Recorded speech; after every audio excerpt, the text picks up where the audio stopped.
Alright, the epic conclusion to my Cobra Kai season review series where I reviewed the first 4 seasons, and the newest season, season 5, that released earlier this year, has finally come out, and I watched it a couple weeks ago, finished it, had a great time to process it, and now I am ready to talk about it. But before I do that, please take a moment to subscribe, hit the like button, hit the bell, and comment down below your opinions on Cobra Kai Season 5. This is a big discussion topic.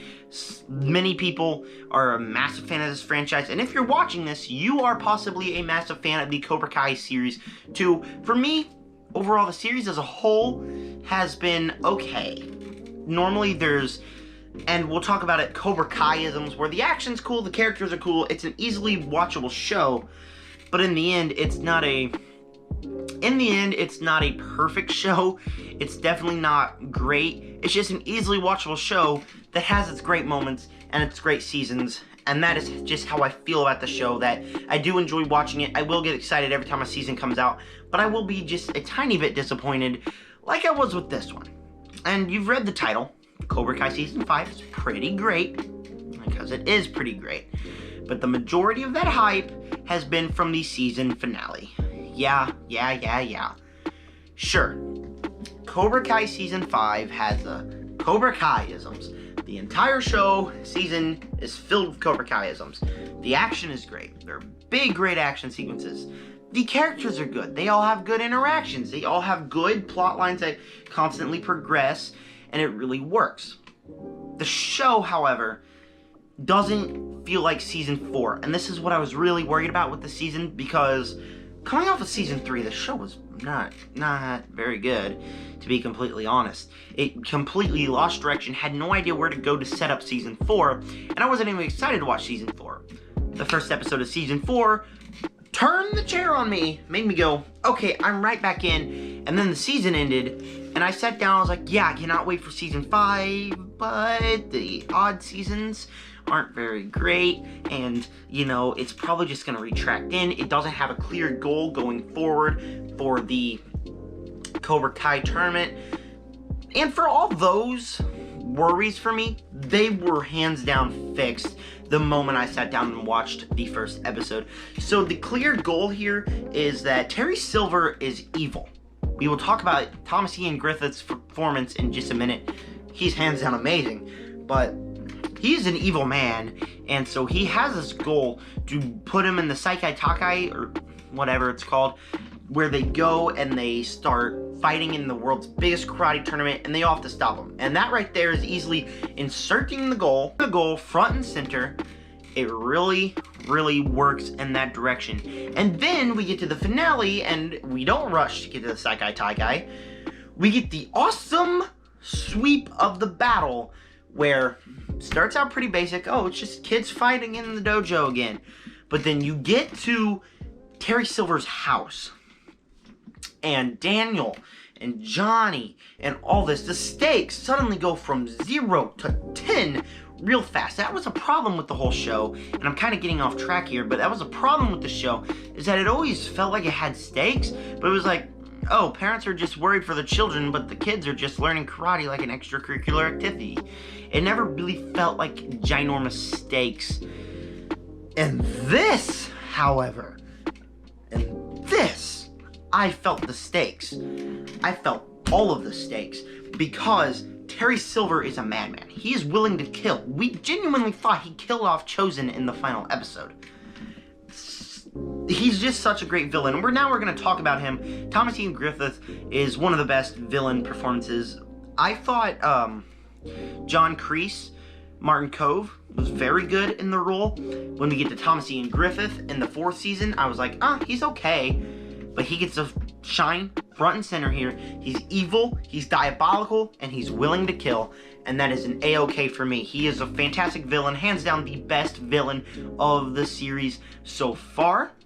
And then going back to the ending of the series, or the season, there's awesome fights that really elevate the stakes here. It just really works. Really works for the character. And then when we're going back, what really felt disappointing was that I am raving about how great the season was. That's all because of the final episode. The final episode clearly is what made this season, because the rest of it was yeah, let's sit back. Let's watch another episode. It's easily watchable. It's alright, but it's a bit disappointing because throughout the entire series, it's basically the same thing over and over again. There are some cool plot lines in the season. Some of them really worked. The big one that did not really work was that Sam, ever since season 3, she has been an ignorant a-hole. She has been getting on my nerves.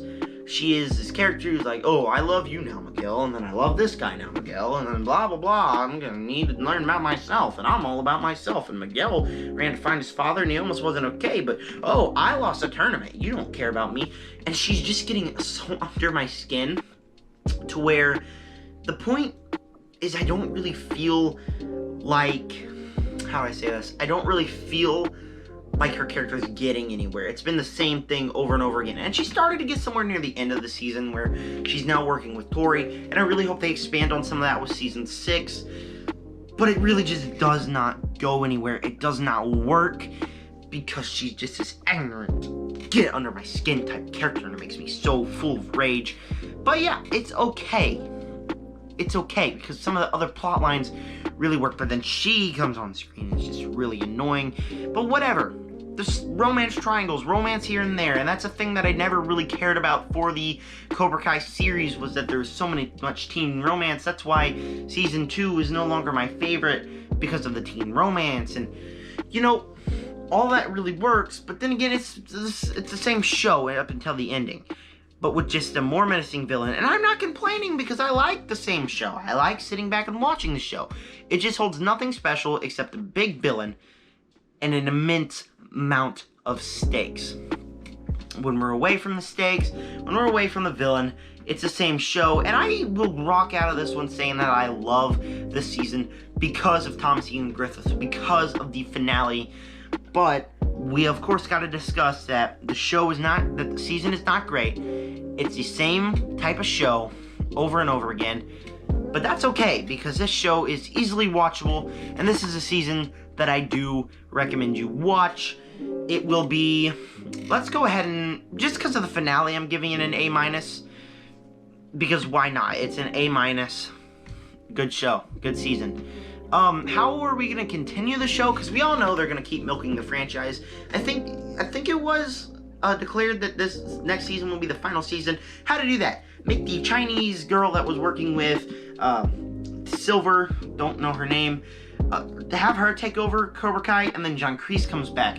John Kreese is almost dead, so he has to team up with Johnny and Daniel, but Daniel does not want a part of it. Johnny wants a part of it, and he teams up with Kreese, but then in the end, Johnny gets an invitation for the chick. He stops Kreese, and then he tries to stop her, and he kind of turns into a dirtbag in the end. I don't even know where I'm going with this. The thing with the show is, it should have ended a long time ago, because, I mean, it's basically the same thing. Oh, new karate villain, the parents are very scared. And that can be a bit exhausting, but I don't know how they go with season 6. What they have to do is say, bad Chinese girl, she wants to go to Saikai Taikai, and then you have the big Saikai Taikai, John, you gotta incorporate John Kreese. I don't know where I was going with that tangent earlier. That's the only way you can continue the show, and I think they're gonna make a spin-off. I know. Unpopular opinion, Netflix makes a spin-off over one of its most popular shows? Yeah, they're gonna make a spin-off of the show. Who do I think would make a great spin-off? John Kreese in his time in the war, of course. No, I'm not kidding. I do really think that would work, is by making kind of a karate war show. I don't know, fans probably wouldn't be the biggest fan of that. I don't know how they can continue this, but I know there will be one final season, and I will be there to watch it. But with that said, stay tuned for many more videos. I got a Black Adam review coming. I got a DCEU ranking coming. Before Halloween ends, I'm going to rank the Jordan Peele movies. I'm going to rank the Scream movies. I'm going to do a bunch of other things, and I am so excited to do that. But I'm going to need you guys to do something. Hit the like button, hit the bell, and comment down below what is your opinions on Cobra Kai Season 5. And then, of course, subscribe, join the Nerd Army. Peace out.